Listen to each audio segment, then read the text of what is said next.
This lecture is about Ayn Rand's place in the history of economic thought, and what I would like to do is I would like to compare and contrast objectivist economics with the views of other economic schools. Four of them, and the authors have, or the thinkers that I want to discuss have already been mentioned. So here's the outline for today. So first I would like to have a look at what I call the Austrian Austrians. So the example here would be Ludwig von Mises. Then second, we will move to what I call the non-Austrian Austrians, and I will explain the terminology in a second. The example I have chosen is F.A. Hayek. Third, we will have a look at classical economics. We will have a look at one of my favorite economic thinker ever. That would be Bastiat. Fourth, we will have a look at Milton Friedman, whom I consider as the quintessential thinker when it comes to monetarism. And then fifth, we will have a conclusion, and we will have a look at Ayn Rand's views, and we will contrast Rand's views with those four presented before. So last year, many of you were in my workshop on writing, nonfiction writing, and we had a very, very interactive discussion there. So this session is 90 minutes. It's the longest of the entire conference, and I know that it's tough to sit through just 60 minutes, so this is 90 minutes. So I also would like to have this interactive. So what we will do is I will open it up for Q&A or debate after all of those sections. So we can discuss the views of those different thinkers, and you can give me some input if you want to, and then we can talk about Rand later. That's the idea here. And I will give you space to discuss with me if you want to. And if we don't get through with the entire presentation, it doesn't matter because we will just skip Friedman because, well, who needs Friedman anyway? So, Rand against the Austrian Austrians, example would be Ludwig von Mises. So first, let's have a look at terminology. What do I mean by that, the Austrians versus the non-Austrians? So I think we need to have a look at a different generation of Austrians. So we will see first generation Austrians, that will be Menger, von Böhm-Bawerk, and von Wieser. So as you can see, they were living at the same time. Menger is like 10 years older, but they were the same generation. So those three are really the founding fathers of the Austrian School of Economics. It is called the Austrian School because those three were in Austria, in Vienna to be precise. So this is where they founded this new approach to economics, which is very heterodox and which was very controversial at the time. Then we see Ludwig von Mises, whom we are going to focus on today. He is second generation Austrian. As you can see, he's roughly 30 years younger than the other ones. So Ludwig von Mises was also there in Austria. He was actually born in the Ukraine, then he later went to Vienna. He was studying with the founders of the Austrian School of Economics, and then later, because of the rise of Nazism, because of the rise of Hitler, he moved to the US. However, he was there in Austria. So I'm calling those the Austrian Austrians for two reasons. So first, they were in Austria, so there's this geographical proximity there, and they all effectively held the same ideas. So why are we focusing on Ludwig von Mises rather than on Menger or another founder of the school? Is that those first thinkers, the three founders, they really needed to come up with their own ideas. They needed to first come up with an idea of what the Austrian school is about. Ludwig von Mises, on the other hand, he systematized this entire way of thinking. So he was not in disagreement with those first three thinkers, but he rather systematized their thought. So this is why we will focus on Ludwig von Mises today, because he just had a much more comprehensive view of the Austrian school than the other three. Then we have whom I call the non-Austrian Austrians. I will come to that in a second, but first let's have a look at the names. So I think third generation, the most important ones are F.A. Hayek. Probably most of you have heard of him or have read him. Other than that, Henry Hazlitt and also Fritz Machlup. And then we see fourth generation. I just give you one example. Israel Kirzner, as you can see, he's still alive. So some of those fourth generation Austrians are still alive today. So why do I call them non-Austrian Austrians? Well, for two reasons. First and foremost, more basic one, most of them were not in Austria, or at least not for a long time. So as you can see, Hayek, for most of his life, he taught in the UK, in the US, in Germany.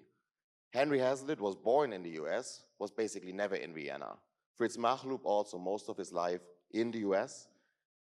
And Israel Kirzner, for instance, was born in South Africa. Later went to the UK and to the US. So we no longer have this geographical proximity. But even more importantly, those third and fourth generation Austrians, they had a very, very different view about economics than the classical first and second generation Austrians, as we will see. So they came up with the idea that Austrian economics should not be pure, so they had a kind of more open approach. And they were mixing up Austrian economics with other economic ideas. We will see that with Hayek later. So for instance, Hayek was trying to mix those ideas of the Austrian school with the Chicago style economics. So that is just a brief outline here. So as I said, we will first look at Ludwig von Mises as an Austrian, so someone who really stood for the essentials of the Austrian school as originally defined. So yeah, just some remarks about Ludwig von Mises. We won't go into much detail, but as I said before, he was born 1881 in the Ukraine, and he died 1973 in New York. So we will have a look at the 1920s now, and what was going on there, what became known as the so-called economic calculation debate. So the question was, under which system will the resources in the economy be well allocated? Is it under capitalism, or is it under communism/socialism? Ludwig von Mises argued that we will have the best allocation of resources under capitalism. And he was debating Lange and Lerner, who had the opposite view. They had the view that there will be the best allocation of resources under communism and socialism, and that there would be a misallocation of resources under capitalism. So in 1920, Ludwig von Mises published an article, which is one of my favorite economic articles of all time, highly recommended, Economic Calculation in the Socialist Commonwealth. And in the 1920s, while still in Austria, as you can see here, he already wrote some really influential texts: Socialism, Liberalism, Interventionism, just 3 very important books from the 1920s. And as you can see here, when he was in the US in 1949, he published his most important work, his magnum opus, Human Action. I think most of you are probably familiar with that one. So here again, this is the thing we want to look at first. So the economic calculation debate. The question is about the allocation of resources. Under which system will they be best allocated? Is it capitalism or is it communism? And Ludwig von Mises puts forth a defense of capitalism. He argues that communism/socialism necessarily fails. There will always be a misallocation of resources because central planning leads to irrational economic activity and also to the misallocation of resources. So this is Alex Tabarrok. He's one of my favorite economists alive. He teaches at GMU, George Mason University, and he's also part of the Marginal Revolution University. And he explains this economic calculation debate very well, I think. And to wake you up a bit, I have a short video for you, which I would like to show you now.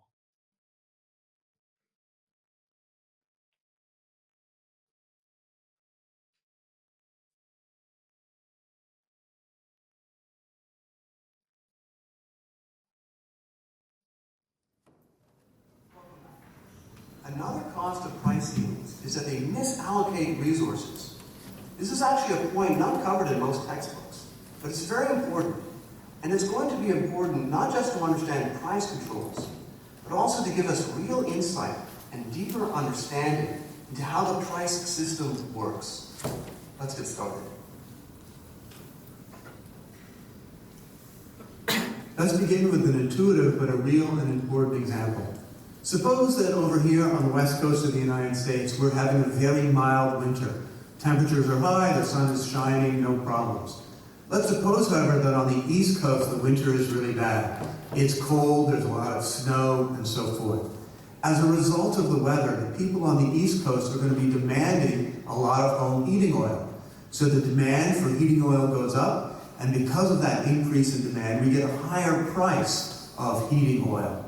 Now, what are entrepreneurs going to do? Seeing this signal of a higher price, they're going to be incentivized to take oil from where it has low value, over here on the west coast, and bring it to where the oil has high value on the east coast. So oil will flow from the west to the east. It will flow from areas where it has low value. In response to the signal of the higher price, it will flow to areas where it has higher value. Now, let us suppose that as in the 1970s, we now have a price control on oil. So it is illegal for the price of oil to increase. Well, as before, with the price control, we're going to get higher demand, but no higher price. there will not be that signal of a higher price, and because there isn't a signal, there won't be an incentive to bring oil from where it has low value to where it has high value, so that oil will no longer flow.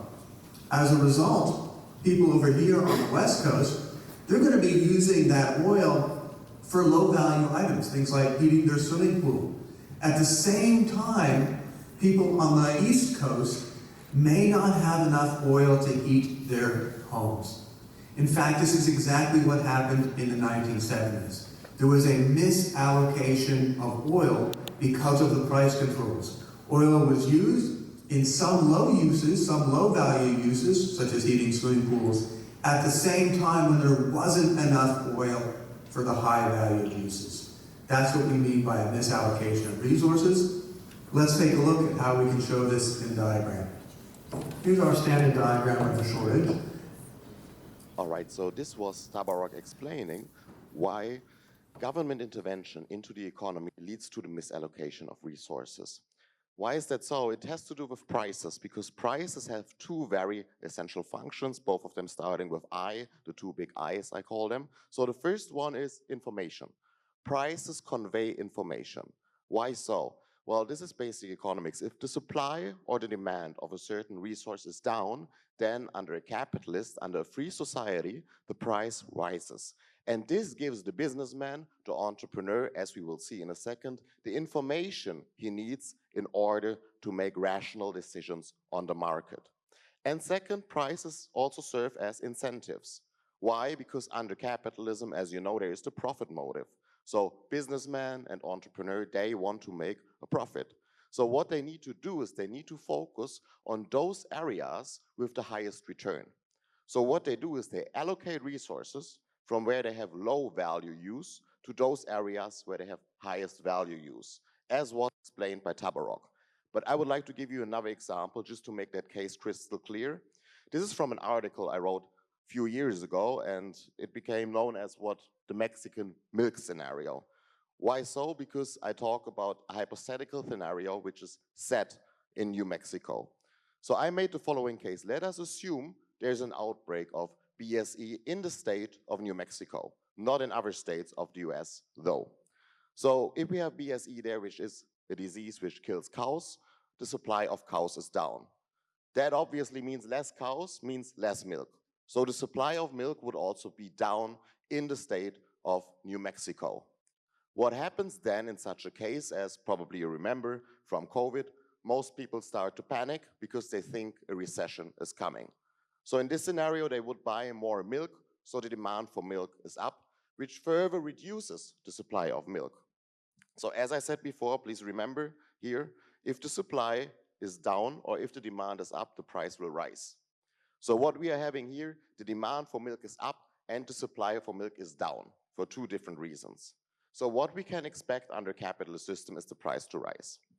But the point is, this would happen under both communism or capitalism. So regardless of whether you have a free market or a planned economy, this would happen anyway. So let's imagine now what would happen under capitalism as against socialism / communism. So let's assume we have a free market, and again, in both cases, we will start with the idea the supply of milk is down now. Under capitalism, as pointed out, if the supply of milk is down, if there are no government regulations in the economy, then the price of milk will rise. So what will happen is there is a price signal being sent. Again, remember, we are imagining that we have this BSE outbreak only in New Mexico. So in New Mexico, the prices of milk will rise. So there is a price signal which conveys information to businessmen from neighboring states, say for instance, Texas. So the businessman in Texas sees this price signal. He sees the price of milk is up in New Mexico. He doesn't even have to know that there's a BSE outbreak or whatever. He just sees that piece of information. The price is up. And that sends a signal. It gives him an incentive. So he is incentivized to transport his milk to New Mexico because he can make more money there. Because if there's no outbreak of BSE in Texas, the prices there will be the same. They will stagnate. In New Mexico, on the other hand, they are up. So he can make more money if he transports his milk to New Mexico. So under capitalism, there will be no milk shortage here in New Mexico because businessmen are incentivized by the price signal to bring milk to New Mexico.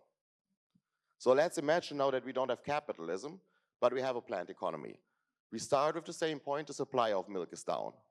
What happens here now is due to the fact that we have government regulation, for instance, price ceilings, the milk prices will not rise. So the idea here is the supply of milk is down, and usually communist, socialist government, they will say, we should not have the prices of milk rise because that's unfair, that's unjust. Otherwise, the workers can no longer buy milk. So the idea here is we have the price stagnate. We have a maximum price, a price ceiling. So the price cannot rise. What will happen is no price signal is sent to neighboring states, such as Texas, and consequently, the Texan businessman is not incentivized to bring any milk to New Mexico. Because why should he do that? If the price is not rising, he can sell his own milk in his own state, in Texas. Why should he bring it to New Mexico? Because he would have transportation costs, which would be extra. So it would make no economic sense. So the price signal is not sent, there's no information going to Texas. There's also no incentive for anyone to bring milk to New Mexico. So the point is, under a planned economy, we would end up with that terrible scenario of a milk shortage. So that is the idea which Ludwig von Mises pointed out. He pointed out under a planned economy, there will be misallocation of resources. So in that article, which I mentioned before, Economic Calculation in the Socialist Commonwealth, Ludwig von Mises basically destroys socialism/communism. He shows why there will always be irrational activity on the market under communism and socialism, and why it has never worked, and why it can never work.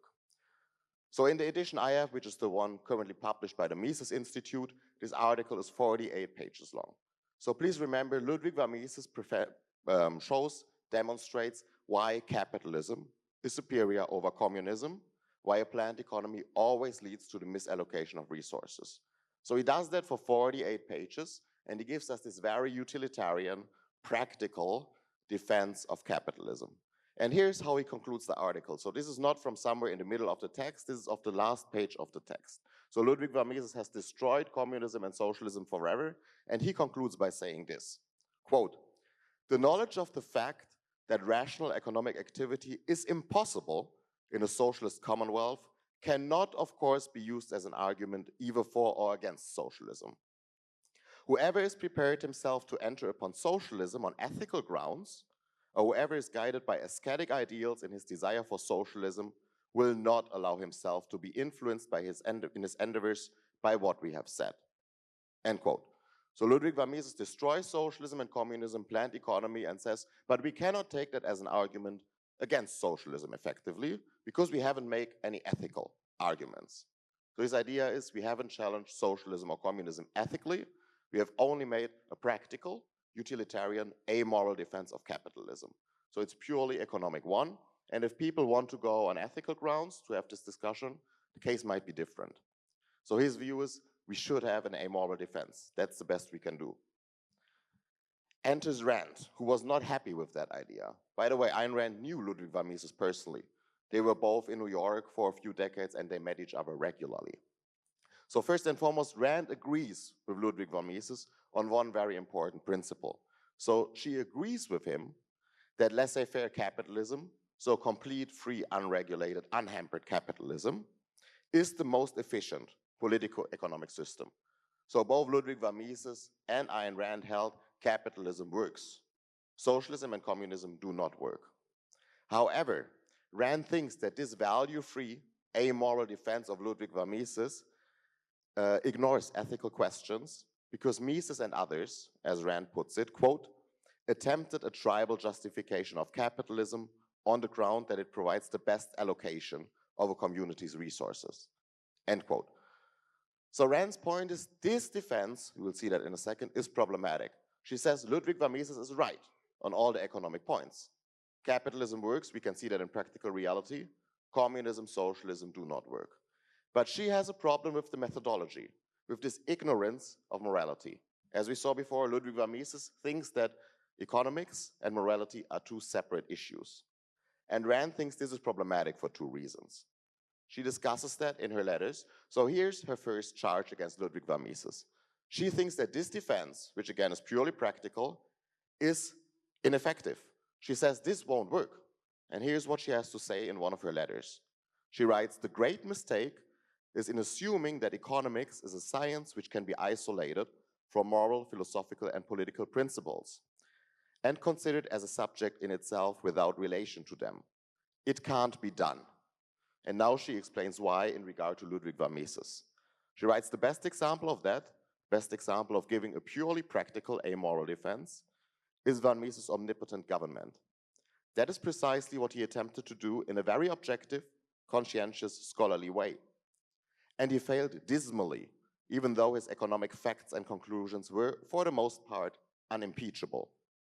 He failed to present a convincing case because at the crucial points where his economics came to touch upon moral issues, as all economics must, he went into thin air, into contradictions, into nonsense.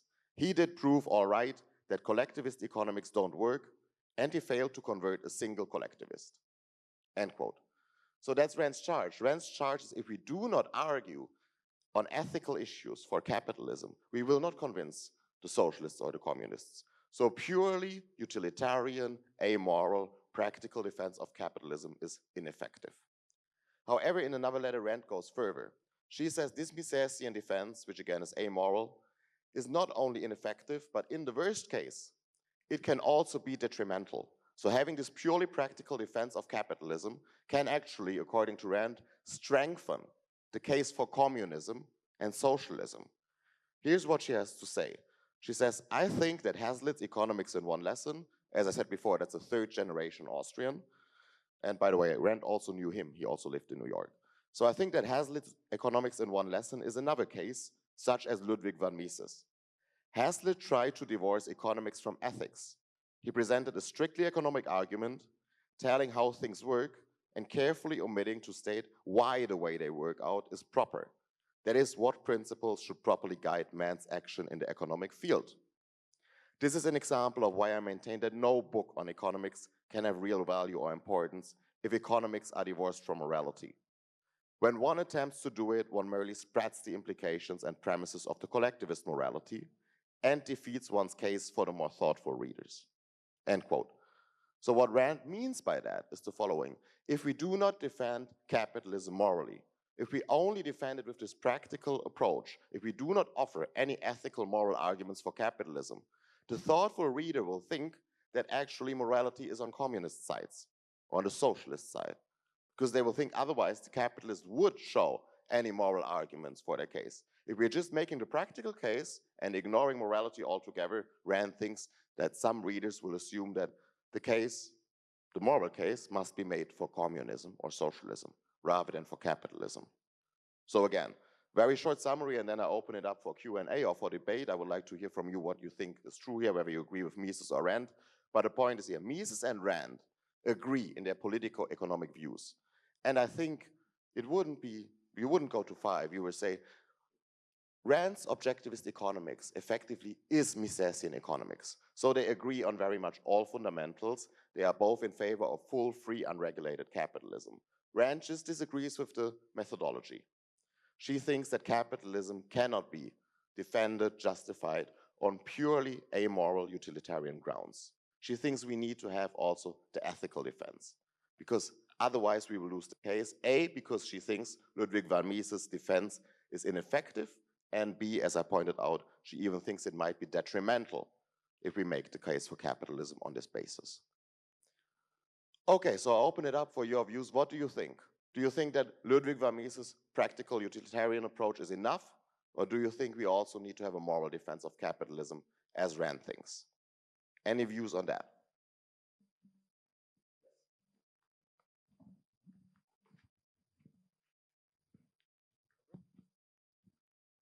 Thank you, Marty, for the great session. I mean, so far, so great. And I was just wanted to ask, so when it comes to Rand, the defense is like both moral and utilitarian, or is it primary a moral one? And also, if it's both, like, and we know that Ludwig von Mises goes from this practical point, and can we say that maybe Murray Rothbard is following this like morality plus utilitarian arguments. I want to hear more about that. Yeah, as I said before, we have time. If not, we're just going to skip Milton Friedman later because I'm not a big fan of Milton Friedman, as you have realized by now. Okay, so two questions, two very good ones. Thanks for that. So addressing the first one. So as you pointed out, Rand makes both the practical and the moral case. And as you also alluded to, she thinks that the moral case is the more important one. Let me briefly explain why. But first, a lot of thinkers think that actually practice and morality are two different issues, just as theory and practice are two issues. For those of you who have Rand, you will see there are a lot of those dichotomies, ultimately all coming from the body-mind dichotomy. So on the one hand, there's the body, which goes with practice. On the other hand, there's the mind, which goes with theory. And a lot of people think that those are just two different fields. Rand thinks that this is wrong, that there is no contradiction between practice and morality, but that usually practice and morality go hand in hand. So this is why we should make both cases. And for Rand, in all of those examples you can find, especially in Capitalism, the Unknown Ideal, she basically always says, we need to make the practical case, that's important, but we need to add the moral case, and that's more important. Let me just give you an example she discusses in Capitalism, the Unknown Ideal, to make that point clear. The draft, so the idea that people have to serve in the army, that it shouldn't be voluntary, but they have to be forced to go into the army. So Rand points out in many interviews, also in articles, first and foremost, this idea of having such a draft is impractical. It doesn't work, and she argues we have a lot of testimony that a voluntary army is a better one because they know what they are fighting for. They know their values. It works better. And then she always adds, but more importantly, we need to make the moral case. If you have a draft, if you force people to serve in the army, this is utterly immoral because this is incompatible with individual rights. It's complete violation of individual rights. So that is why in this case also, Rand adds the moral case and she always says this is the more important one. So to the first question, yes, Rand thinks we should make both cases, so we shouldn't ignore the practical case. We should add the moral case to it, and the moral case is the more important, the more fundamental one. Because for her, of course, philosophy is more important, and morality is one of the branches of philosophy, while economics is not. We could also discuss why that is the case. Second question, Rothbard, here I'm not so much with you, because Rothbard, first and foremost, he also had his own relationship with Rand, which ultimately didn't end quite so well, as probably you know, but he, of course, was an anarchist. So he is a completely different field, I would say, because Ludwig von Mises and Rand, they at least agreed on fundamentals, while Rothbard was an anarchist. He wanted to have no state whatsoever, while Ayn Rand, as I hope most of you know from the John Gold schools, was in favor of a minimal state. So she said, we need a state. And there are many libertarians who accept also a minimal state, but they would usually say the state is a necessary evil. We cannot have anarchy, so we need to accept that we have a minimal state. Rand wouldn't even go that far. She would say it's good that we have the state. If we have a state that doesn't go too far. So if we have a state that has the right functions. The functions are A, the police, to have security within the country, B, an army, voluntary army, to make sure that lunatics like Hitler or Putin don't invade us. And third, that we have law courts based on objective law so that you and I can settle our disputes peacefully. So that's the idea, and she doesn't think that's bad. She thinks that's a good thing because then we can protect our individual rights by that. Does it answer your two questions? Okay, yes.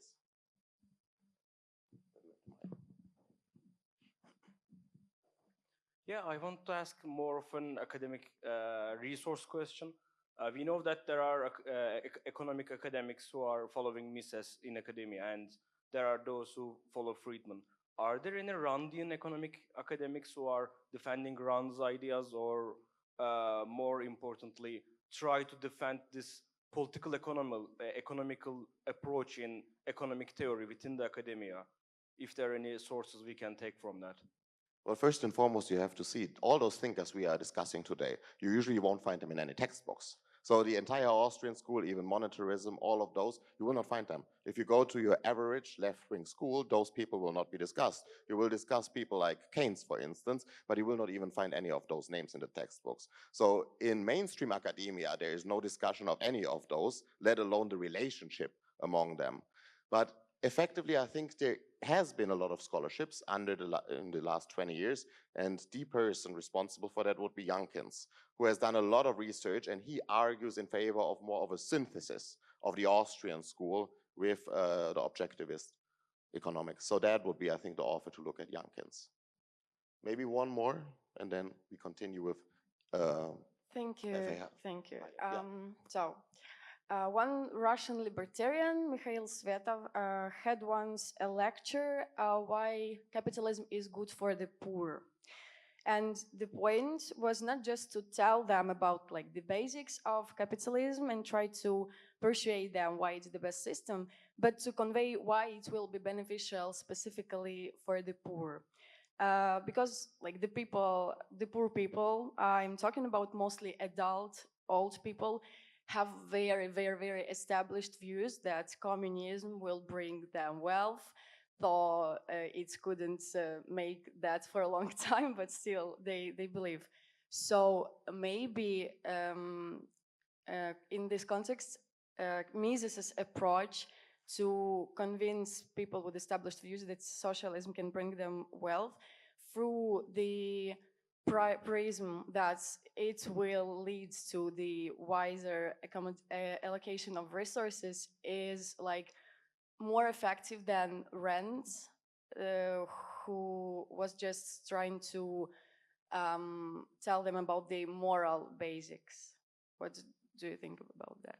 Thanks for your view. We will come back to that in a second. I will tell why. But please remember, Rand was not saying we should only focus on morality. As I just pointed out, she was not against the practical case. She just said we need to add the moral case to it. But we will come to that idea of justifying capitalism on the basis of saying it brings the greatest good to the greatest number. Or capitalism is good because it helps the poor.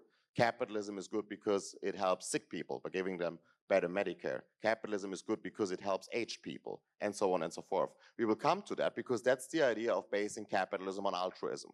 Basing capitalism on the idea that capitalism is good because it brings greatest good to the greatest number for others. And usually it's always another group. It's the young, it's the poor, it's the sick, whatever. But there's always some group added here. We will come to that because this idea of basing capitalism on altruism, that is what the classical economists did. So this is, for instance, what Frédéric Bastiat did. And we will do that in the third section, and then I will come back to your question, if that's fine. Okay, but first then, thank you for this interactive discussion. Let us come to Hayek. So again, I see Hayek as a non-Austrian Austrian, as I pointed out before. A, because of the geographical distance. He spent most of his time of his life, not in Austria, but in the UK, in the US, and in Germany. And B, as we will see now, he deviates from those core principles of Austrian School of Economics in many ways. And we will see why now and then discuss him. So again, here just some very brief biographical background. Hayek born 1899, he died in 1992. And he received a Nobel Prize in 1974. And he published most of his most important writings, I would say, between the 1940s and the 1980s. And this economic calculation debate, which we just discussed, basically resurfaced at this time. So there was a second wave of the communists trying to show us now that allegedly communism/socialism leads to the better allocation of resources. So Hayek, in many ways, in this point at least, steps into the footsteps of Ludwig von Mises and tries to defend capitalism, again, from a purely utilitarian, amoral way.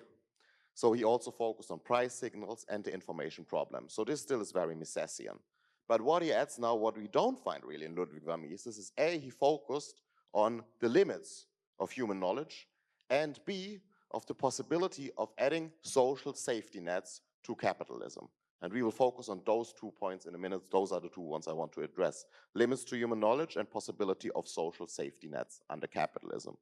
Very briefly, 1944, a work which probably most of you are familiar with, his magnum opus, The Road to Serfdom, and a very important article, 1945, The Use of Knowledge in Society, which is still one of the most cited articles ever in economic thought, which is about the limits of human knowledge. And this is the point I would like to address first, and this is obviously an epistemological point. So Hayek starts with the following premise. He asks the question, who can take responsibility for your life as an individual? And he argues you yourself can take charge of your life better than any politician who is sitting somewhere in Washington, D.C. or in Brussels, because you know your own context much better than those politicians there. And the other problem is those politicians, they want to design everything. So they want to rule your life and they want to have certain universal, all-size-fits-all policies, which are just not applicable to each and every case. So he has a problem with that. and very similar to Ludwig von Mises. So he writes, for instance, in one of his last works, The Fatal Conceit, quote, "The curious task of economics is to demonstrate to men how little they really know about what they imagine they can design," end quote. So this again, completely in line with Ludwig von Mises. But Hayek goes further. So he says it's not only that those politicians do not know everything, it's also you yourself, you the individual, because there are huge problems with gaining objective knowledge, according to Hayek. So we imagine ourselves also that we can achieve more than we do, and there are many problems which we don't want to face, for instance, by evading. So he really built this entire epistemological theory of doubt based on those observations by Ludwig von Mises. So it's no longer only the politicians who have those lacks of knowledge, it's also you yourself, the individual. So for instance, in his speech when he accepted the Nobel Prize, he could have talked about anything, and he addressed particularly this issue. So it was very important to him, this shortage of knowledge. He said, "To act on the belief that we possess the knowledge and the power which enable us to shape the processes of society entirely to our own liking, knowledge which in fact we do not possess is likely to make us do much harm," end quote. So what we're seeing here, what we saw with Ludwig von Mises is, Ludwig von Mises' epistemological theory is completely in line with his political beliefs. So again, Ludwig von Mises had the idea, those people, the politicians, they cannot rule your life, they cannot design it. Only you can be the designer of your own life, the entrepreneur of your own life, as Stephen put it yesterday. So that's the idea. You should be self-reliant. You should take care of your own life, and you have the abilities to do it. So the political manifestation of that, according to Mises, is pure unregulated capitalism, because it leaves you all free. So Hayek comes up with the idea most people cannot take charge of their own lives. They have limits to knowledge, and there will be many problems of that. And this is why he comes up with a different political philosophy. He says we should not have full, free, unregulated capitalism. We need some social security nets in order to make sure that we don't get problems because of these limits of human knowledge. Now, I will show you what Hayek has to say about the possibility of safety nets. Let me just make some remarks here, because otherwise you might think that I'm treating Hayek unfairly, I think. So a lot of scholars have said there are effectively two Hayeks, not one, and I agree with that. The idea here is the younger Hayek was more radical. So he was more in line with Ludwig von Mises and first and second generation Austrians. He was in favor of capitalism. Later he changed his mind when he was in Chicago, that he became more a proponent of the mixed economy, and that later Hayek is the more moderate one. So going away from those radical principles. That's a general reading, and there is a lot which speaks in favor of that. So I want to show you now, and please bear with me because this is the important quote of this section of the talk, what Hayek has to say about the possibility of safety nets in capitalism. And this is from the early Hayek, what I'm showing you now. This is from The Road to Serfdom. So this is from the allegedly pro-free market capitalist Hayek. Here he writes, quote, "There can be no doubt that some minimum of food, shelter, and clothing sufficient to preserve health and the capacity to work can be assured to everybody." Well, this doesn't sound so very capitalist at all, this very first sentence, I think, but he continues. He says, "Nor is there any reason why the state should not assist the individuals in providing for those common hazards of life against which, because of their uncertainty, few individuals can make adequate provisions." So here we see the link of Hayek's epistemology with his political beliefs. So it's due to the fact that people have this uncertainty, that there are limits to human knowledge, that we need those social safety nets. He continues, "Whereas in the case of sickness and accident, neither the desire to avoid such calamities nor the efforts to overcome their consequences are as a rule weakened by the provision of assistance, where in short, we deal with genuinely insurable risks. The case for the state helping to organize a comprehensive system of social insurance is very strong." So again, this is from the early, allegedly radical Hayek. And he talks not about some social provision or anything, he talks about a comprehensive system of social insurance, which we should build into capitalism. So this is no longer very capitalistic at all on my reading. So he continues, "There is no incompatibility in principle between the state providing greater security in this way and the preservation of individual freedom. To the same category belong also the increase of security through the state rendering assistance to the victims of such so-called acts of gods as earthquakes and floods, end quote. So we're seeing here that there's the idea that we can actually introduce a lot of social security into capitalism, and according to Hayek, this is not incompatible. I will show you in a second what Rand thinks about that. First, one more brief thing. If we get to Milton Friedman, this is obviously Milton Friedman, not Hayek. Milton Friedman later comes up with the idea that we should control the politicians. So basically we put a very well-known economist next to the politicians, and he will tell the politician how to make rational decisions on the market, how we should deal with the money supply, what we should do with it in order to improve the conditions of mankind. So note that this is not an idea that comes from Friedman himself, this is already in Hayek. Just want to briefly show you that. So Hayek wrote also in The Road to Serfdom, there is finally the supremely important problem of combating general fluctuations of economic activity and the recurrent waves of large-scale unemployment which accompany them. Many economists hope indeed that the ultimate remedy may be found in the field of monetary policy, which would involve nothing incompatible even with 19th century liberalism, end quote. So this is the idea which later Milton Friedman will implement.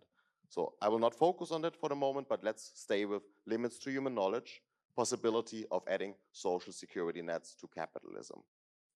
So to the best of my knowledge, Rand only discussed Hayek twice in her letters, and the things she has to say about Hayek are not quite so positive, to put it mildly. She writes, as an example of our most pernicious enemy, I would name Hayek. So not Marx or Kant, Hayek. That one is real poison. She explains why in another letter, and she says the Hayeks and such other compromisers are the kind who do more good to the communist case than to ours. Why does she hold so? So first, she disagrees with Hayek's epistemology. So why Hayek focused on uncertainty, on limits to human knowledge, on the fact that we cannot gain objective knowledge about ourselves, about our environment. Rand's objectivist epistemology, as I hope you remember from the John Gold schools, is focused on the idea that yes, we can achieve objective knowledge about the world. So in Introduction to Objectivist Epistemology, she talks about knowledge and writes, knowledge is a mental grasp of a fact, of facts of reality, reached either by perceptual observation or by a process of reason based on perceptual observation. So that's the point she makes. Yes, we can gain knowledge about the world. How are we doing that? By what method? She explains it also in ITOE, but also in Atlas Shrugged, by logic. So if we correctly identify and integrate the material provided by our senses, we can gain objective knowledge about the world. And we can also form concepts in an objective manner. So she writes in Atlas Shrugged about logic, all thinking is a process of identification and integration. Man's means to establish the truth of his answers is logic, and logic rests on the axiom that existence exists. Logic is the art of non-contradictory identification. So if we correctly identify and integrate all that material by our senses, we can gain objective knowledge about the world, and we can also find out the truth, which is obviously a proposition which is very much not in line with present-day ideas, with postmodernism. But truth, she argues in ITOE, is the product of the recognition or identification of the facts of reality. So this is Rand's idea, very much against Hayek. While Hayek focused on limits to human knowledge, Rand focused on the fact that we can gain objective knowledge about the world. Now, what about social safety nets? And then I will open it up for Q&A. Rand was completely against that idea. So Rand's approach was, if we know that one thing is good and one thing is evil, then we cannot go for a middle way. We cannot compromise between those two. That should never be done. So she writes in an article, there can be no compromise on basic principles. There can be no compromise on moral issues. There can be no compromise on matters of knowledge, of truth, of rational conviction. And she held so because she thought if you have two ideas, one is good, one is evil, there's first no justification to go to the middle. Why should you do that if you know that one thing is good and one thing is bad? You should not mix those two up. And secondly, it doesn't work. Because according to Rand, if you mix up a good premise with a bad premise, the bad premise will take over and ultimately the good will be driven out. She explains that in Atlas Shrugged when she writes, there are two sides to every issue. One side is right and the other is wrong, but the middle is always evil. In any compromise between food and poison, it is only death that can win. In any compromise between good and evil, it is only evil that can profit. In that transfusion of blood, which trains the good to feed the evil, the compromiser is the transmitting rubber tube, end quote. Note here that she uses the term compromiser. This is exactly the term she also used here when she was describing the Hayeks and such other compromisers. So probably this is exactly what she has in mind here. And in her article, Doesn't Life Require Compromise? Rand even talks about precisely this example which Hayek puts forth. So the idea of saying we should have some social security nets under capitalism. So to mix opposites, to mix freedom with some controls, which Hayek thinks is compatible. Rand did not think so at all. She describes why here in this article. She writes, there can be no compromise between freedom and government controls. To accept just a few controls is to surrender the principle of inalienable individual rights and to substitute for it the principle of the government's unlimited arbitrary power, thus delivering oneself into gradual enslavement. So that would be Rand versus Hayek. Again, briefly summarize. Here we are seeing Hayek is clearly no longer in line with the hardcore Austrian school, first and second generation, Menger, Mises, and so on and so forth, because he adds new ideas to that original radical vision.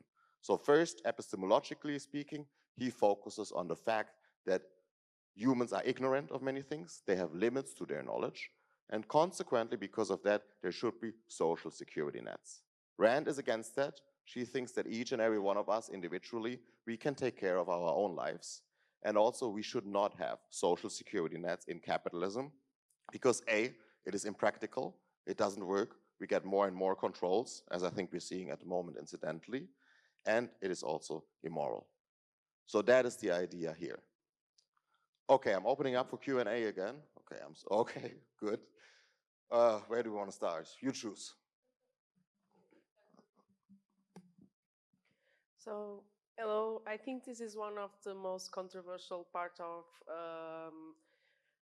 Ayn Rand vision on capitalism and economics perspective versus the current economics perception in general. So the social aspects of how we should act as a society. So when I say already how we should act as a society, probably Ayn Rand would accuse me of being a collectivist. But my question is,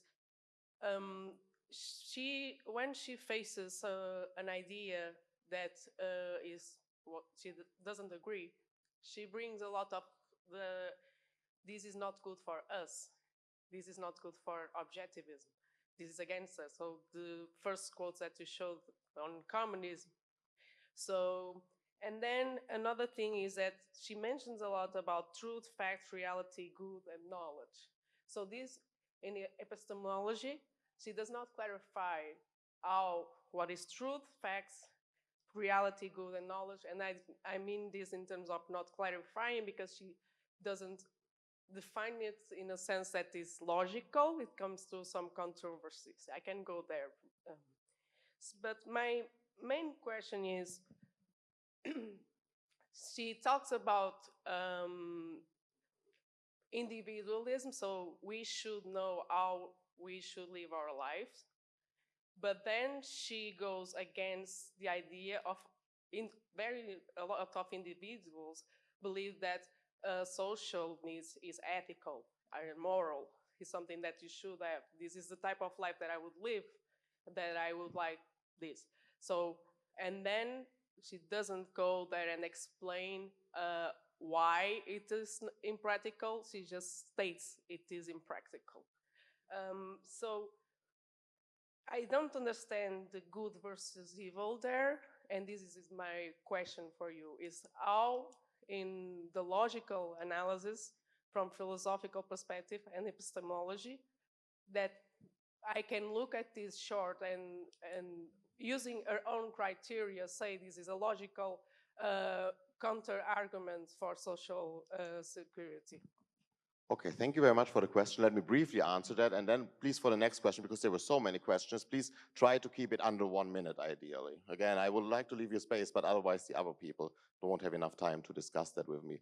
So I think Rand makes first that claim, let us make the following example. Let's say you have a child, and then you always buy the best ingredients for food, and you always cook something which is good for the child. But one day you say 99% of the food, I will still buy that, but I will just add 1% of rat poison to it. Just 1%. Your child will die, ultimately. And Rand argues this is the same if you look at the economy. If we just add a bit of evil, that evil will take more and more power. And we're seeing that, I think, in the economy happening at the moment. So if you have a free capitalist system and then you add some controls, then you no longer can stand on principle. You can no longer say, we have a constitution and each man has a right to exist for his own sake, for his or her own sake. But you have to say that the government is justified to take some amount of our money. So, and I think this is what happened in the beginning of the US. The businessmen, the entrepreneurs, contrary to popular wisdom, are not people who are sitting around and just want to keep their money. We are seeing how much entrepreneurs and businessmen and millionaires and billionaires are already given away of their fortune, although they have to pay a lot of taxes. Originally, the businessmen, the rich people in the US, they were the people very benevolently who said, yes, if I should go give some money to the poor, I will give that. So we see that in historical data. The point is that they also compromised their own rights. So they gave the government effectively some reason to come and take some money away from them. They could no longer defend themselves on principle. Then when the tax collector comes around and says, well, you know, we are going to raise taxes now and now you should give us 10% or 20%. You can no longer stand on principle and say, but I have individual rights because you have already compromised them. That is Rand's idea. If you give the government permission to take just some of your money, and then the tax collector comes around and says, but I want to take more, you can no longer stand on principle and defend yourself. So you will have more and more controls then building up because you can no longer defend yourself on the moral underlying principle which you have compromised. And another point, and then I give it to someone else, is the point she also makes is that if you have something which is good, it can be self-sustaining. So for instance, think about the following idea. If we think about how money is created, or rather not created, how we can get it, there are effectively only two options. Either you take it from someone else, and this is effectively what we have seen throughout most of mankind's history before the birth of capitalism. So there were always people who misappropriated money from others. For instance, the church or the kings. So there was always someone else in charge taking that money that was produced away from them. And under capitalism, it was the first time in history that human beings were free, that they could produce for themselves. And really, they were creating money there. Money was no longer appropriated from other people. It was created. Now, you can create money without having anyone taking it away from you. So if there are no people taking away from money, we will still have creators. But if you want to take money from someone else, as was pointed out yesterday, I think by Stephen, production comes first. So if you want to take something away from someone else, it has to be produced first. So evil is not self-sustaining. Evil can only live because of the good. So consequently, it has to be fed by the good. And it will take more and more hold of the good and ultimately thereby destroy it. So that is also part of Rand theory here. And again, we could go into more detail. We can do that later if you want to, but right now I think that is all I can say because otherwise I will talk too much. Yes?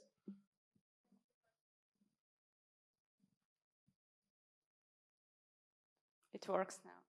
Thank you for your inspiring and interesting speech.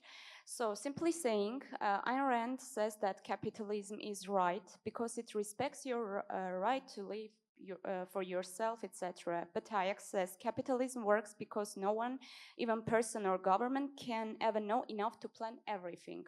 So the first thing that came to my mind, maybe to some point you have already answered to this question because it's quite similar to the previous one, but anyway, I will ask, do we need both arguments, I mean the moral and the practical, to defend capitalism effectively? In other words, if a society accepts Rand's moral defense but ignores Hayek's economic insights, would it still be stable? That is a very good question I have never thought about, because you have to see, if you look back at the history of how capitalism was defended, and I think we have seen that very clearly up to now, the practical argument has always been there. So we were never in a position that we lacked a practical argument. What we lacked for several centuries, until Rand came around, 2 centuries roughly, was the moral argument. Because the founding fathers, basically, it was a political revolution, politico-economic revolution, what they had.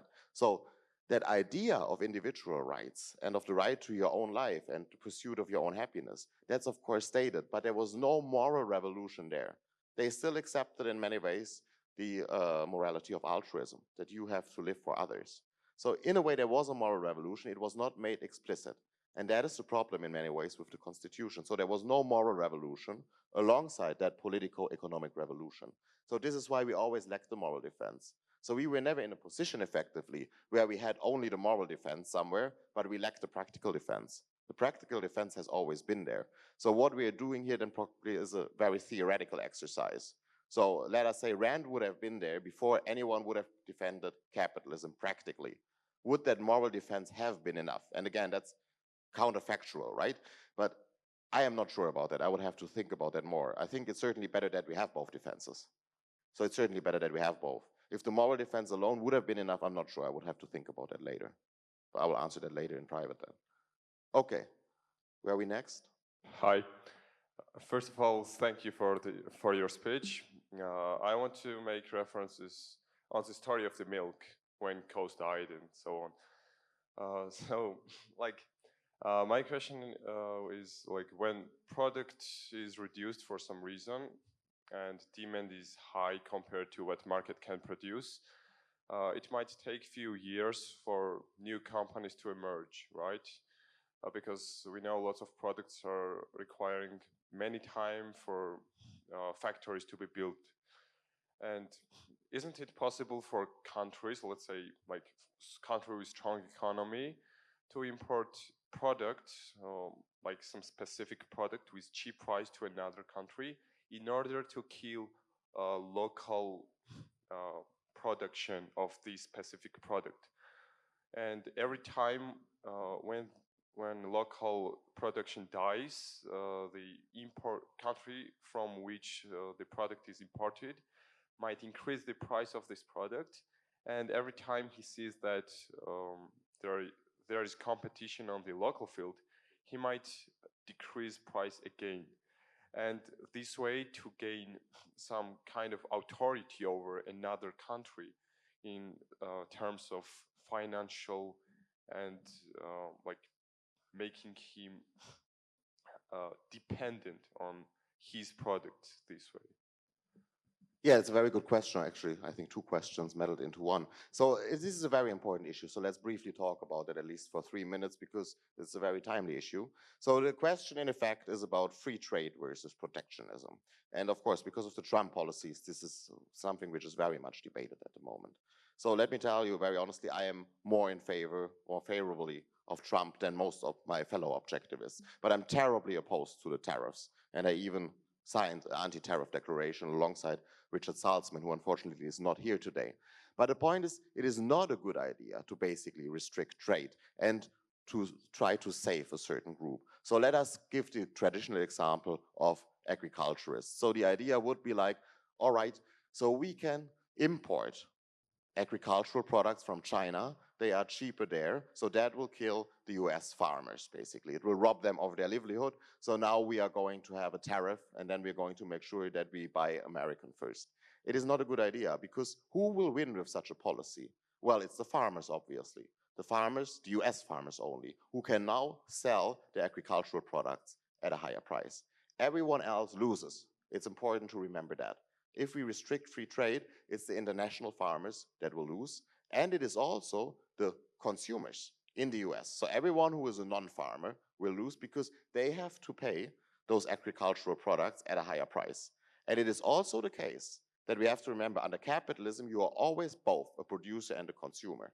So even those US farmers, they only win qua producers. Qua consumers, they also lose. Everything will get more higher, and all the prices will get higher, and we are also wasting human capital, which we could use somewhere else. So we also need to look at all the other people in the economy. The forgotten man, by the way, as Bastiat used to call it. Some of you probably know that. So this is the idea, I think.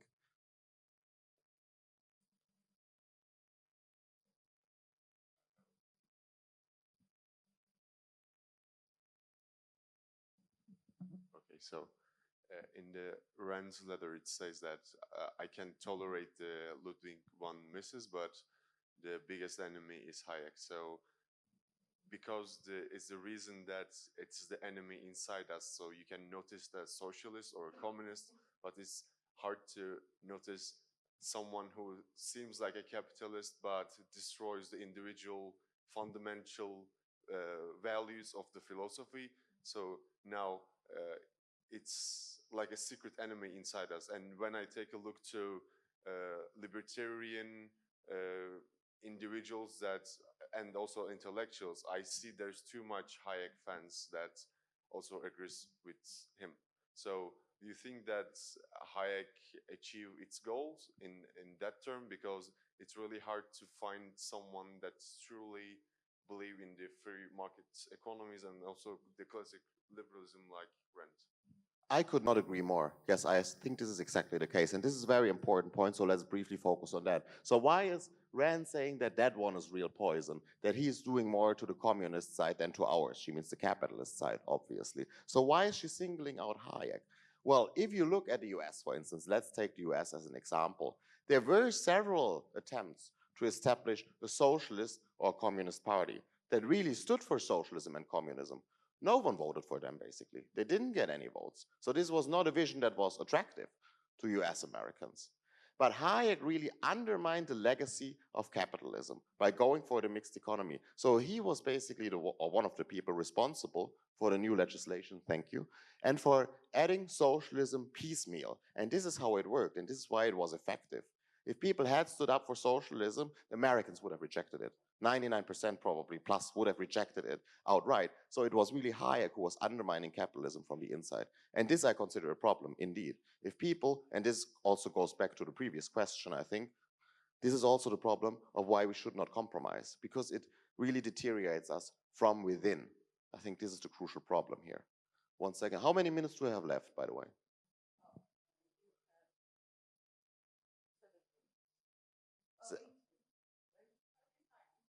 35, okay.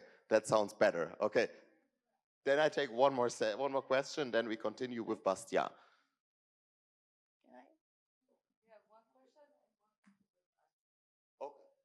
Okay, then we do two quickly and then we move on. Yes. Thanks. My question is maybe you understand because I don't understand. I'm here. Yeah. Sorry. Why Hayek and other intellectuals are not baffled by a strong contradiction when they state that, like, as people have limited knowledge, then they need security nets. Like, do they think that those security nets will be created by some omnipotent gods, not by people? Do they think that, like, this small circle of stupid people will do more smart decisions than like a wide circle of stupid people? Why do they think that those people who are very often more stupid than they will bring them better life and better decisions? I wish I knew. I don't understand it either. But I think the idea effectively is that a lot of people are ignorant because of their bad social background. So if they had been brought differently in a better household, for instance, then they would be better people now and they wouldn't need social security. Of course, I would argue that what those people really need is education. But what a Marxist, for instance, would say is, well, if they have more goods, then they would be in a better position. They would make more rational decisions. That argument also makes no sense to me, but I think they're coming from there. So if we just redistribute the goods, if those people who are making mistakes have more goods, are in a better situation, are not so frustrated probably, then they would make better rational decisions. That's the idea here. Again, I disagree with that fully. I think it's education that can solve that only, but I think this is the Marxist approach here. I'm not sure either, but I think this is the main thing here. Okay, one more question, then we move on. Thanks. Thank you. I wanted to ask something about moral philosophy, partly related to what we were discussing about Hayek's safety net. So we can agree, not sure if you will agree, that we have human relations that are not based on rational decisions, that are not based on contracts, no? I imagine the relation with our fathers, no? For example, we haven't decided to be the sons of our fathers. How far could go Rand's moral philosophy? Could, for example, agree that we have some sort of moral obligations towards our fathers? For example, if they are ill or something like that, or if they need our economic help? How far do you think could Rand go on that? I will answer very quickly because we're turning to morality precisely now in the next session, and I will use the term duty. So then we will see that. But to answer your question very briefly here, Rand said there is no such thing as duty. That's a very Kantian concept, that you have an obligation to live for others. But what is very interesting, and very few people know that, I think, there is an interview which Rand gave in 1980, which is pretty hard to find. But there she says, if the term duty makes any sense, she says, you in a way have a duty to your parents, because those are the ones who brought you into the world, so you wouldn't exist without them. So she thinks that if the concept duty is applicable at all, it's only to your mother and to your father, but to no other human being. You don't have a duty to serve anyone else. And this is one of the arguments, by the way, I'm not sure I agree with Rand about. But the good thing is, because you talked about agreement and disagreement, I wanted to open this up to discuss with you. So you feel free to disagree with me. That's a good thing. I think we should have an open discourse here, and I'm happy that we are as open objectivists and that we can discuss these ideas critically. Okay, so now we're coming to the classical economists. Again, example, Frédéric Bastiat, and we still have one question by you, and then we will also tackle the issue of obligation/duty in a second. So Frédéric Bastiat, unlike most of the other economists who get very old, Bastiat died pretty young, unfortunately, because again, he's one of my favorite economists. And also, he produced effectively everything within the last 3 years of his life. As you can see here, he was only active as an economic writer from 48 till 50. So all of his ideas came up in those 2 years only. He introduced the parable of the broken window, probably many of you know, and he talked about the importance of opportunity costs. 1850, he wrote a very influential article, That Which is Seen and That Which is Not Seen. I highly recommend it, and I will quote from that one in a second. And in 1850, he publishes magnum opus, The Law. So we saw before Ludwig von Mises and F.A. Hayek, they both give us this utilitarian amoral defense, and they think that economics must be separated from morality. They are two different fields, should never be mixed. Bastiat is different, and again, we're going back now 100 years, as you saw in history. So there was a moral defense before. So it's not that a moral defense of capitalism never existed, but we had that moral idea. So Bastiat is very clear here in arguing that we must never divorce economics from ethics. He writes, false reasoning causes nations to consider their moral and their material interests as contradictory to each other. What can be more discouraging or dismal? So Bastiat was a fervent Christian. He really believed in Christianity, and he thought that capitalism should be defended on the basis of Christianity, of religion, of Christian morality, which is altruism. So here are just some quotations about Bastiat being a Christian. So he says, for instance, there is no religion which does not thunder against pomp and luxury. This is as it should be. Things have been so admirably arranged by the divine inventor of social order that political economy and morality, far from clashing, agree. And further, in a moral point of view, the superiority of frugality over luxury is indisputable. So we can clearly see here Bastiat very much influenced by Christian ideas and ideals, especially by altruism. So now we're coming closer to your question from before, I think. So Bastiat very much is in line with the majority of American Republicans today, because he argues that capitalism needs to be defended on the basis of Christian morality, on altruistic grounds. So according to Bastiat, if you are a moral man, you are supposed to spend your money not to selfishly acquire any luxuries for yourself, but to selflessly help the poor. So a moral man, he writes, quote, is touched by the miseries which oppress the poorer classes. He thinks he is bound in conscience to afford them some relief, and therefore he devotes his money to acts of benevolence. Amongst the merchants, the manufacturers, and the agriculturalists, he has friends who are suffering under temporary difficulties. He makes himself acquainted with their situation, that he may assist them with prudence and efficiency, and to this work he devotes his money. Then he does not forget that he has daughters to portion and sons for whose prospect it is his duty to provide, and therefore he considers it a duty to lay by and put out to interest his money every year, end quote. So here we're back with the comment you just made. So here we have the idea of defending capitalism based on the idea of duty or of having an obligation. enters Rand. I just think we only have 15 minutes, so I will rush briefly through this section on Bastiat. Then I will give you Rand's view, because we really need to conclude by seeing Rand's view. Then I will open it up for another Q&A. So Rand is against Bastiat, and this comes back to the two questions answered before, because she thinks that capitalism and altruism are incompatible.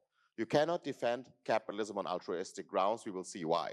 So in very short, she writes in For the New Intellectual in her essay, capitalism and altruism are incompatible. They are philosophical opposites. They cannot coexist in the same man or in the same society, end quote. So Rand thinks that we should defend capitalism morally, but not on the basis of altruism. So here we see the clash with Bastiat, because Rand, as I hope most of you know, is in favor of rational egoism, and that will be, by the way, the topic of my second talk today, rational egoism as against traditional conceptions of egoism. So let's assume the following. Let's assume that Bastiat were right, which according to Rand he is not. But if Bastiat were right in arguing that the moral man is supposed not to selfishly invest his money in order to further his own life, but that he has a duty to selflessly redistribute his money in order to support his fellow man, then Rand argues the case for capitalism is lost by default because of the incompatibility of capitalism and altruism. Why? Because either it's liberty or it's duty. You cannot have both at the same time. So either we uphold that man has a moral right to exist for his own sake and to spend his money according to his own preferences. That's the morality of rational self-interest. Or we believe that man has a moral duty to please his fellow man and to relinquish his money according to their needs. That's altruism. And here we have the clash. We have to decide for one of those two moralities. And since Rand is in favor of rational egoism, she is against altruism. So we need to reject altruism as the basis of capitalism, since it is rational selfishness, rational egoism, on which capitalism ultimately rests. So in order to defend capitalism, Rand argues, the consistent advocate of individualism and liberty must both assert man's rights and reject unchosen obligations. So that is her point here against Bastiat. As I said, we will skip Friedman. Sorry. And we will now have a look at Rand's novel defense of capitalism. So first point I would like to make is, what do they all have in common? Because we saw that they're all very different in many ways. So we have Ludwig von Mises, who is in favor of radical capitalism, gives us an amoral utilitarian defense. And we have Hayek, who also gives us an amoral defense, but who is more in favor of a mixed economy, rather than in favor of free, unregulated capitalism. Then we have Bastiat, for instance, who gives us the idea that yes, we should base capitalism on a morality, but the morality of altruism.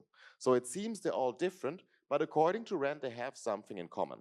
And the point is that they are all, methodologically speaking, collectivists. Now, this might sound very strange at first, because some of them, Ludwig von Mises, they would have seen themselves as individualistic in their methodology. But Rand argues effectively they are not, because all of them are focused on the group. So they all start with the idea of who should profit. As we said before, that was the question. And they always start with, well, capitalism is good because it leads to the best allocation of resources for society. Or they start with the point that capitalism is good because it helps the poor. So it always starts with some kind of collective. They are never really focused on the individual. And Rand is a methodological individualist through and through, which the others are not. So economists before Rand, and that goes for all of them, Austrian, non-Austrian, classical and monetarist alike, they all upheld what Rand once described as the tribal premise. So here's what she says about the tribal premise, defining it briefly in her article, What is Capitalism? She argues that the tribal premise holds that man, quote, is the property of the tribe, that might be the state, the society, the collective, that may dispose of him in any way it pleases, that may dictate his convictions, prescribe the course of his life, control his work, and expropriate his products, and that he, man, is born in bondage as an indentured servant who must keep buying his life by serving the tribe, but can never acquire it free and clear, end quote. So this is the idea here. This is the idea. The tribal premise means you focus not on the individual, but you focus on the tribe. The tribe might be any group, collective, nation, whatsoever. And now Rand talks about the defenders and the enemies of capitalism, and she says they were all based on that methodology of focusing on the group rather than the individual. She writes that premise, the tribal premise, is shared by the enemies and the champions of capitalism alike. It provides the former, those are the enemies of capitalism, with a certain inner consistency, and disarms the latter, the champions of capitalism, by a subtle yet devastating aura of moral hypocrisy, as witness their attempts to justify capitalism on the grounds of the common good, service to the customer, or the best allocation of resources. So precisely those arguments which we talked about today. If capitalism is to be understood, it is this tribal premise that has to be checked and challenged, end quote. And this is what Rand does in this article, What is Capitalism, which I highly recommend to you, and I give you only the summary of it now, but if you really want to find her full moral case for capitalism, this would be the place to look for. So Rand says we need to challenge that tribal premise. We need to look at the individual. So that's her starting point. We are not looking at man in the plural, but man in the singular. The starting point is not any kind of group. The starting point of any economic analysis must be the individual. And this is what the other economists we saw before didn't do. They didn't focus on the individual. Rand writes, mankind is not an entity, an organism, or a coral bush. The entity involved in production and trade is man in the singular, man the individual.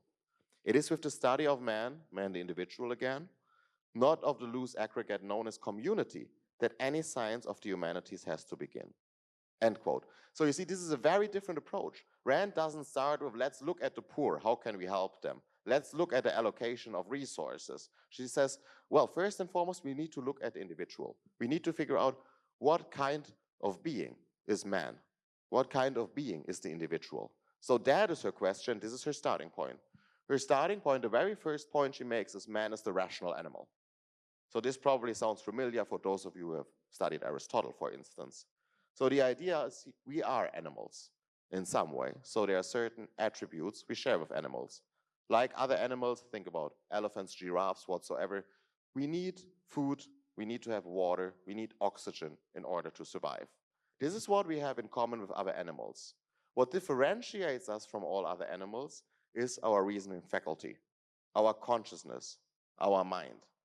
So other animals, certainly the higher animals, have good memory. Think about elephants or dolphins, for instance. But they cannot think in concepts. They cannot form abstractions. They cannot project alternative courses of action into the future. So they can, for instance, not think, should I do A, B, C, or D, and then settle for a certain course of action. They are all pre-programmed by nature. So this is true of other animals, not of man. Man is the rational animal, he's the volitional animal. So he has free will and he can choose his actions. So this is her starting point. Man is the rational animal. He has a reasoning faculty. And she points out that in order to survive, one has to be free to actively and independently use one's mind. So imagine that you are on a desert island. In such cases, I think it's good to make that so-called desert island test. Do you have to use your mind in order to survive? I think the case is clear. You have to. You need to look out there and, for instance, think about which of those berries I'm seeing are poisonous, which are not. If you just go by faith or by your feelings or by your whims, you won't stay in existence for very long. If you realize it is getting colder, then you have to think about what can I do about that? Well, I should build a hut, for instance. Then you need to figure out how to build that. So you need to activate your mind. You need to use it freely. Otherwise, you will not survive. Rand then makes the second point here on the slide. Reason and force are opposites. And if you are on a desert island, if you are the only person there, then no one can put you under force. So this scenario does not come up on our desert island. It is only when we enter society that other people can deal with us by force. Because there are only two ways that you can associate and deal with other people. Persuasion, that's the method based on reason, that's the objectivist method, or by force. So you're forcing them to go against their judgment. So those are the only two ways you can deal with people. But reason and force are opposites. So either you live freely, you use your own mind, no one puts you under force, or someone initiates force against you. Then you cannot use your own mind and think for yourself. So Rand's point is the use of force compels us to act against our independent judgment. And this, she thinks, is wrong and immoral. And here the notion of rights comes in. You don't have the notion of rights on your desert island. It is only when you enter society that the concept of rights becomes important. And Rand reasons that consequently, third point here, A sound politico-economic system needs to recognize individual rights, most importantly, property rights, to ensure that each person in society can use his or her mind freely. So this is where she makes the moral case for capitalism, based on our nature as the rational animal.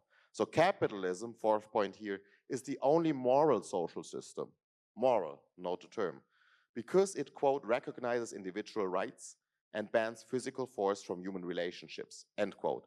In addition, it is the only social system which protects man's nature as the rational being, thereby allowing him to live in accordance with his nature. She writes, it is the basic metaphysical fact of man's nature, the connection between his survival and his use of reason, that capitalism recognizes and protects, end quote. So you see a very different idea of how to defend capitalism. We are not starting with the group or any collective, we're starting with the individual. We're figuring out what kind of entity is an individual, is a human being, and then we see which social system is compatible with human nature. And she argues only capitalism is. This is why it is the moral system.